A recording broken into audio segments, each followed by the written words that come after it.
Chapter 9. Persistence. The sustained effort necessary to induce faith, the eighth step toward riches. Persistence is an essential factor in the procedure of transmuting desire into its monetary equivalent. The basis of persistence is the power of will. Willpower and desire, when properly combined, make an irresistible pair. Men who accumulate great fortunes are generally known as cold-blooded and sometimes ruthless. Often they are misunderstood. What they have is willpower, which they mix with persistence and place back of their desires to ensure the attainment of their objectives. Henry Ford has been generally misunderstood to be ruthless and cold-blooded. This misconception grew out of Ford's habit of following through in all of his plans with persistence. The majority of people are ready to throw their aims and purposes overboard and give up at the first sign of opposition or misfortune. A few carry on despite all opposition until they attain their goal. These few are the Fords, Carnegies, Rockefellers, and Edisons. There may be no heroic connotation to the word persistence, but the quality is to the character of man what carbon is to steel. The building of a fortune generally involves the application of the entire 13 factors of this philosophy. These principles must be understood. They must be applied with persistence by all who accumulate money. If you are following this book with the intention of applying the knowledge it conveys, your first test as to your persistence will come when you begin to follow the 6 steps described in the 2nd chapter. Unless you are one of the 2 out of every 100 who already have a definite goal at which you are aiming and a definite plan for its attainment, you may read the instructions and then pass on with your daily routine and never comply with those instructions. The author is checking you up at this point because lack of persistence is one of the major causes of failure. Moreover, experience with thousands of people has proved that lack of persistence is a weakness common to the majority of men. It is a weakness which may be overcome by effort. The ease with which lack of persistence may be conquered will depend entirely upon the intensity of one's desire. The starting point of all achievement is desire. Keep this constantly in mind. Weak desires bring weak results, just as a small amount of fire makes a small amount of heat. If you find yourself lacking in persistence, this weakness may be remedied by building a stronger fire under your desires. Continue to read through to the end, then go back to chapter 2 and start immediately to carry out the instructions given in connection with the 6 steps. The eagerness with which you follow these instructions will indicate clearly how much or how little you really desire to accumulate money. If you find that you are indifferent, you may be sure that you have not yet acquired the money consciousness which you must possess before you can be sure of accumulating a fortune. Fortunes gravitate to men whose minds have been prepared to attract them, just as surely as water gravitates to the ocean. In this book may be found all the stimuli necessary to attune any normal mind to the vibrations which will attract the object of one's desires. If you find you are weak in persistence, center your attention upon the instructions contained in the chapter on power. Surround yourself with a mastermind group, and through the cooperative efforts of the members of this group, you can develop persistence. You will find additional instructions for the development of persistence in the chapters on autosuggestion and the subconscious mind. Follow the instructions outlined in these chapters until your habit nature hands over to your subconscious mind a clear picture of the object of your desire. From that point on, you will not be handicapped by lack of persistence. Your subconscious mind works continuously while you are awake and while you are asleep. Spasmodic or occasional effort to apply the rules will be of no value to you. To get results, you must apply all of the rules until their application becomes a fixed habit with you. In no other way can you develop the necessary money consciousness. Poverty is attracted to the one whose mind is favorable to it, as money is attracted to him whose mind has been deliberately prepared to attract it, and through the same laws. Poverty consciousness will voluntarily seize the mind which is not occupied with the money consciousness. A poverty consciousness develops without conscious application of habits favorable to it. The money consciousness must be created to order, unless one is born with such a consciousness. Catch the full significance of the statements in the preceding paragraph, and you will understand the importance of persistence in the accumulation of a fortune. Without persistence, you will be defeated, even before you start. With persistence you will win. If you have ever experienced a nightmare, you will realize the value of persistence. You are lying in bed, half awake, with a feeling that you are about to smother. You are unable to turn over, or to move a muscle. You realize that you must begin to regain control over your muscles. Through persistent effort of willpower, you finally manage to move the fingers of one hand. By continuing to move your fingers, you extend your control to the muscles of one arm, until you can lift it. Then you gain control of the other arm in the same manner.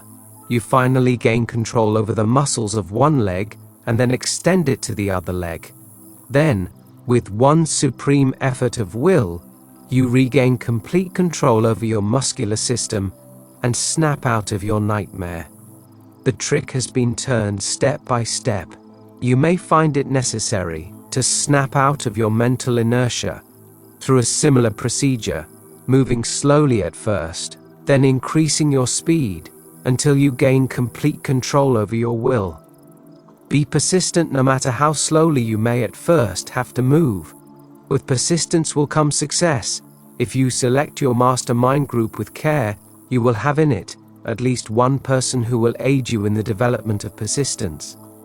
Some men who have accumulated great fortunes did so because of necessity. They developed the habit of persistence because they were so closely driven by circumstances that they had to become persistent. There is no substitute for persistence. It cannot be supplanted by any other quality.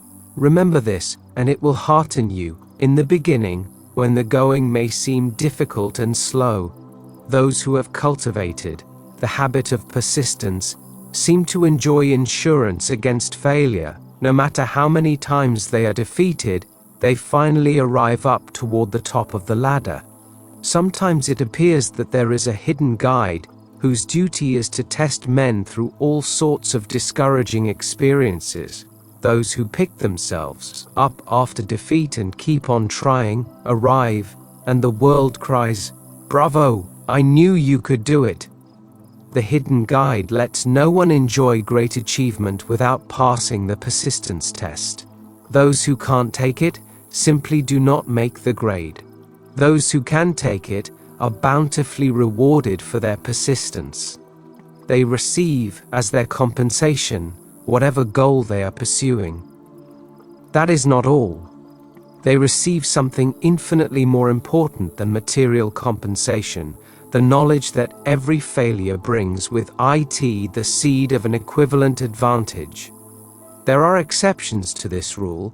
A few people know from experience the soundness of persistence. They are the ones who have not accepted defeat as being anything more than temporary. They are the ones whose desires are so persistently applied that defeat is finally changed into victory. We who stand on the sidelines of life see the overwhelmingly large number who go down in defeat, never to rise again.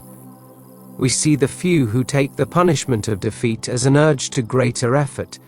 These fortunately never learn to accept life's reverse gear. But what we do not see, what most of us never suspect of existing, is the silent but irresistible power which comes to the rescue of those who fight on in the face of discouragement. If we speak of this power at all, we call it persistence, and let it go at that. One thing we all know, if one does not possess persistence, one does not achieve noteworthy success in any calling. As these lines are being written, I look up from my work and see before me Less than a block away, the great, mysterious Broadway, the graveyard of dead hopes, and the front porch of opportunity. From all over the world, people have come to Broadway, seeking fame, fortune, power, love, or whatever it is that human beings call success. Once in a great while, someone steps out from the long procession of seekers, and the world hears that another person has mastered Broadway. But Broadway is not easily nor quickly conquered. She acknowledges talent, recognizes genius, pays off in money, only after one has refused to quit. Then we know he has discovered the secret of how to conquer Broadway. The secret is always inseparably attached to one word: persistence. The secret is told in the struggle of Fannie Hurst, whose persistence conquered the Great White Way. She came to New York in 1915 to convert writing into riches. The conversion did not come quickly, but it came. For 4 years, Miss Hurst learned about the sidewalks of New York from first-hand experience. She spent her days laboring and her nights hoping. When hope grew dim, she did not say, "All right, Broadway, you win." She said, "Very well, Broadway, you may whip some, but not me. I'm going to force you to give up." One publisher, the Saturday Evening Post, sent her 36 rejection slips before she broke the ice and got a story across. The average writer, like the average in other walks of life, would have given up the job when the first rejection slip came. She pounded the pavements for 4 years to the tune of the publisher's no, because she was determined to win. Then came the payoff. The spell had been broken. The unseen guide had tested Fannie Hurst, and she could take it. From that time on, publishers made a beaten path to her door. Money came so fast she hardly had time to count it. Then the moving picture men discovered her, and money came not in small change, but in floods. The moving picture rights to her latest novel, Great Laughter, brought $100,000, said to be the highest price ever paid for a story before publication.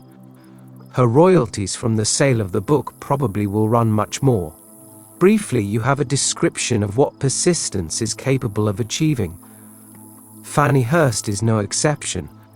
Wherever men and women accumulate great riches, you may be sure they first acquired persistence. Broadway will give any beggar a cup of coffee and a sandwich, but it demands persistence of those who go after the big stakes.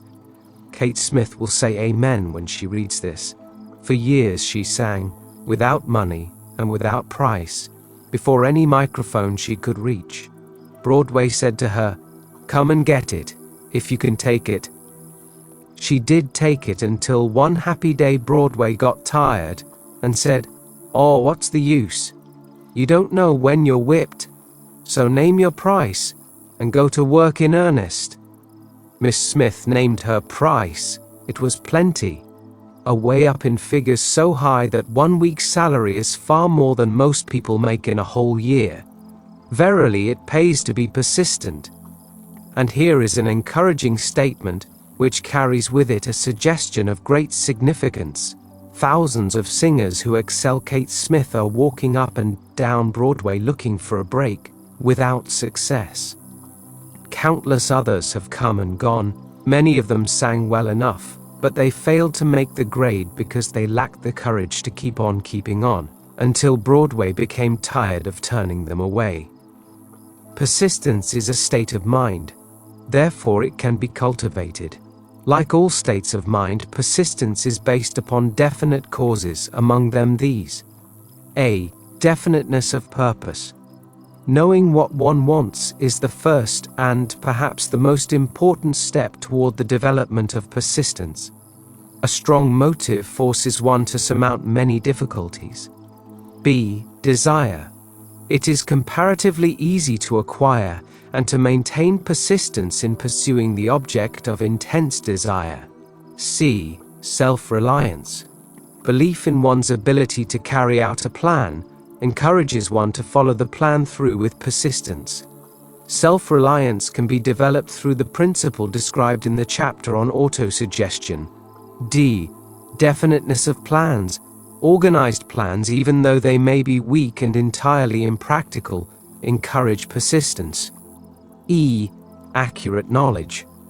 Knowing that one's plans are sound, based upon experience or observation, encourages persistence. Guessing instead of knowing destroys persistence. F. Cooperation.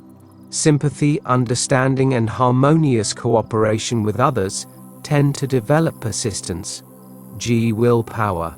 The habit of concentrating one's thoughts upon the building of plans for the attainment of a definite purpose leads to persistence. H. Habit. Persistence is the direct result of habit. The mind absorbs and becomes a part of the daily experiences upon which it feeds. Fear, the worst of all enemies, can be effectively cured by forced repetition of acts of courage. Everyone who has seen active service in war knows this. Before leaving the subject of persistence, take inventory of yourself and determine in what particular, if any, you are lacking in this essential quality. Measure yourself courageously, point by point, and see how many of the 8 factors of persistence you lack. The analysis may lead to discoveries that will give you a new grip on yourself. Symptoms of lack of persistence. Here you will find the real enemies which stand between you and noteworthy achievement. Here you will find not only the symptoms indicating weakness of persistence, but also the deeply seated subconscious causes of this weakness. Study the list carefully and face yourself squarely if you really wish to know who you are and what you are capable of doing. These are the weaknesses which must be mastered by all who accumulate riches. 1. Failure to recognize and to clearly define exactly what one wants. 2. Procrastination with or without cause, usually backed up with a formidable array of alibis and excuses. 3. Lack of interest in acquiring specialized knowledge. 4. Indecision, the habit of passing the buck on all occasions instead of facing issues squarely, also backed by alibis. 5. The habit of relying upon alibis instead of creating definite plans for the solution of problems. 6. Self-satisfaction.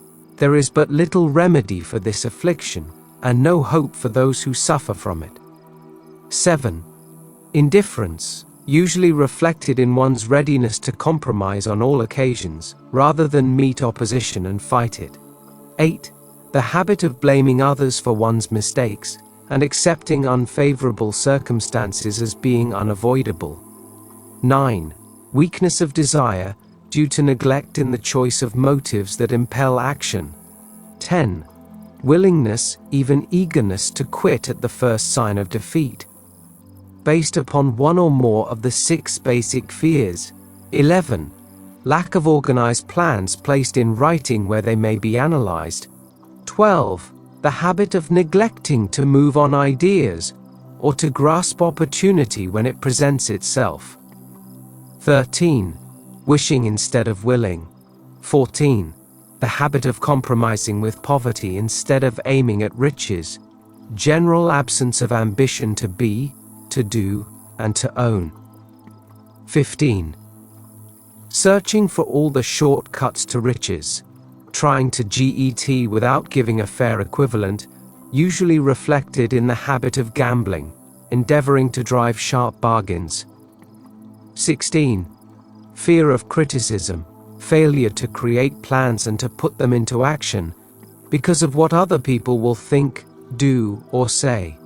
This enemy belongs at the head of the list because it generally exists in one's subconscious mind, where its presence is not recognized.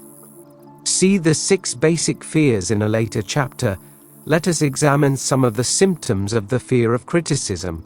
The majority of people permit relatives, friends, and the public at large to so influence them that they cannot live their own lives because they fear criticism. Huge numbers of people make mistakes in marriage, stand by the bargain, and go through life miserable and unhappy because they fear criticism which may follow if they correct the mistake. Anyone who has submitted to this form of fear knows the irreparable damage it does by destroying ambition, self-reliance, and the desire to achieve.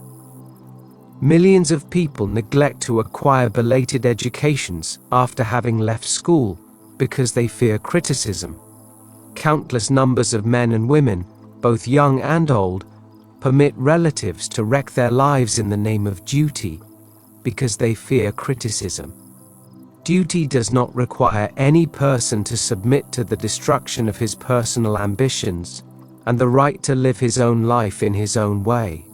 People refuse to take chances in business because they fear the criticism which may follow if they fail. The fear of criticism, in such cases, is stronger than the desire for success. Too many people refuse to set high goals for themselves, or even neglect selecting a career, because they fear the criticism of relatives and friends who may say, "Don't aim so high. People will think you are crazy." When Andrew Carnegie suggested that I devote 20 years to the organization of a philosophy of individual achievement, my first impulse of thought was fear of what people might say.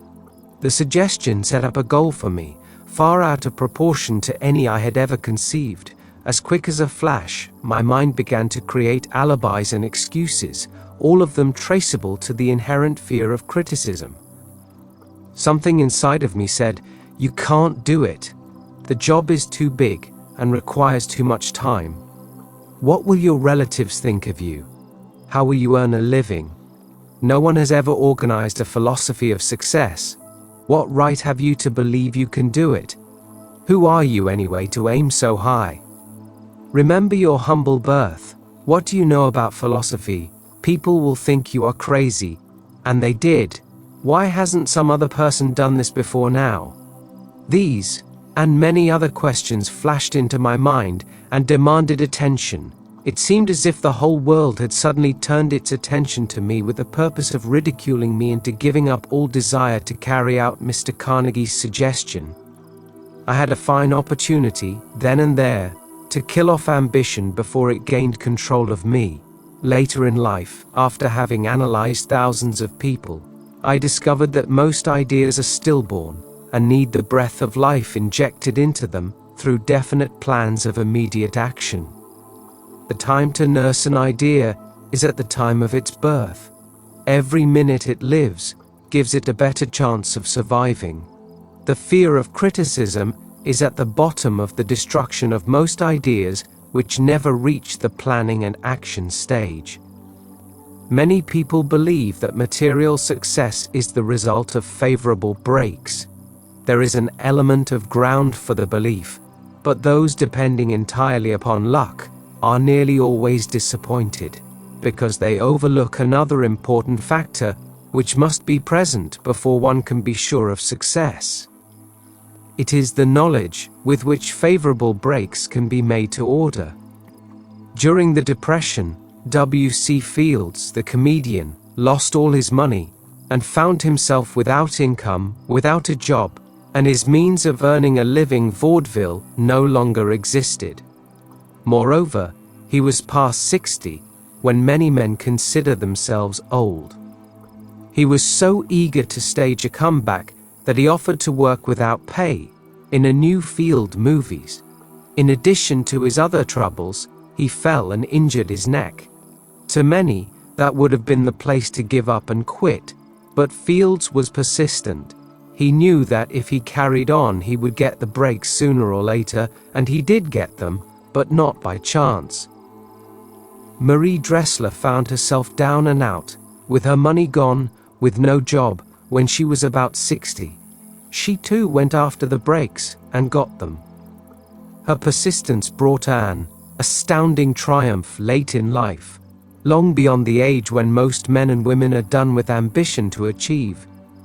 Eddie Cantor lost his money in the 1929 stock crash, but he still had his persistence and his courage. With these, plus 2 prominent eyes, he exploited himself back into an income of $10,000 a week. Verily, if one has persistence, one can get along very well without many other qualities.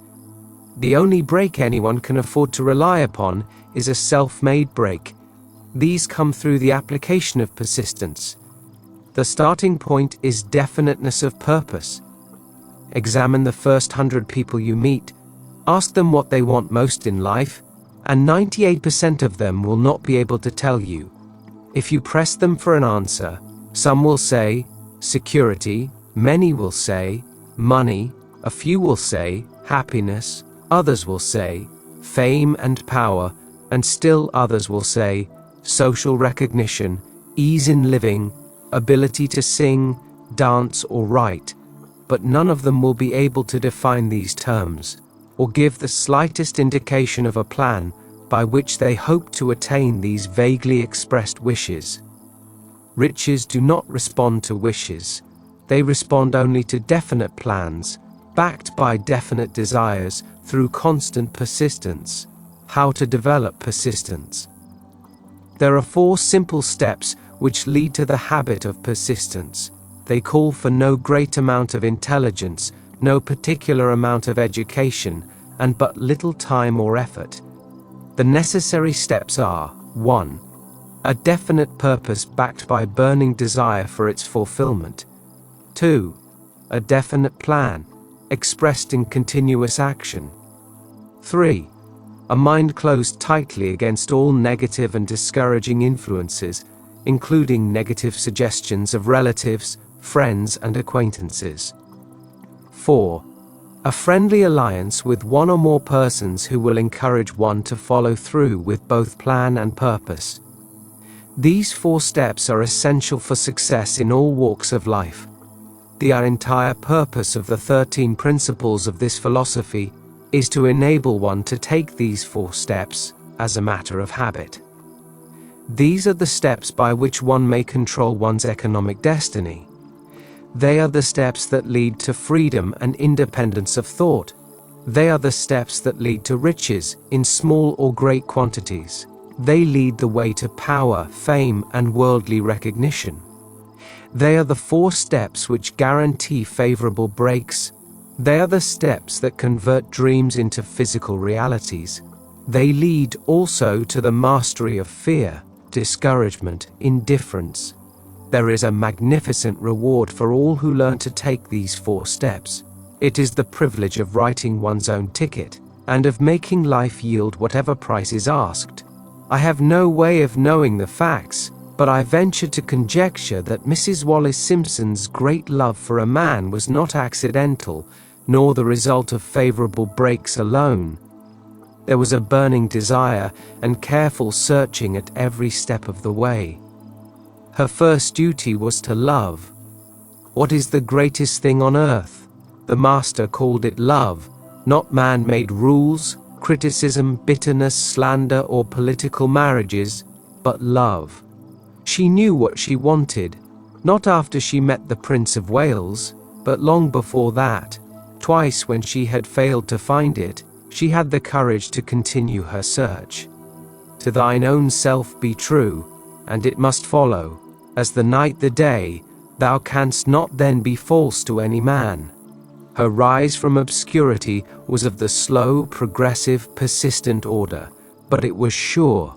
She triumphed over unbelievably long odds, and no matter who you are, or what you may think of Wallace Simpson, or the king who gave up his crown for her love, she is an astounding example of applied persistence, an instructor on the rules of self-determination, from whom the entire world might profitably take lessons. When you think of Wallace Simpson, think of one who knew what she wanted, and shook the greatest empire on earth to get it. Women who complain that this is a man's world, that women do not have an equal chance to win, owe it to themselves to study carefully the life of this unusual woman, who, at an age which most women consider old, captured the affections of the most desirable bachelor in the entire world. And what of King Edward? What lesson may we learn from his part in the world's greatest drama of recent times? Did he pay too high a price for the affections of the woman of his choice? Surely no one but he can give the correct answer. The rest of us can only conjecture. This much we know: the king came into the world without his own consent. He was born to great riches, without requesting them. He was persistently sought in marriage. Politicians and statesmen throughout Europe toss dowagers and princesses at his feet. Because he was the firstborn of his parents, he inherited a crown, which he did not seek, and perhaps did not desire. For more than 40 years he was not a free agent, could not live his life in his own way, had but little privacy, and finally assumed duties inflicted upon him when he ascended the throne. Some will say, with all these blessings, King Edward should have found peace of mind, contentment and joy of living. The truth is that back of all the privileges of a crown, all the money, the fame, and the power inherited by King Edward, there was an emptiness which could be filled only by love. His greatest desire was for love. Long before he met Wallis Simpson, he doubtless felt this great universal emotion tugging at the strings of his heart, beating upon the door of his soul, and crying out for expression. And when he met a kindred spirit, crying out for this same holy privilege of expression, he recognized it, and without fear or apology, opened his heart and bade it enter. All the scandal mongers in the world cannot destroy the beauty of this international drama, through which two people found love, and had the courage to face open criticism, renounce all else to give it holy expression. King Edward's decision to give up the crown of the world's most powerful empire, for the privilege of going the remainder of the way through life with the woman of his choice, was a decision that required courage. The decision also had a price, but who has the right to say the price was too great? Surely not he who said, "He among you who is without sin, let him cast the first stone," as a suggestion to any evil-minded person who chooses to find fault with the Duke of Windsor because his desire was for love, and for openly declaring his love for Wallis Simpson and giving up his throne for her. Let it be remembered that the open declaration was not essential. He could have followed the custom of clandestine liaison, which has prevailed in Europe for centuries, without giving up either his throne or the woman of his choice, and there would have been no complaint from either church or laity. But this unusual man was built of sterner stuff.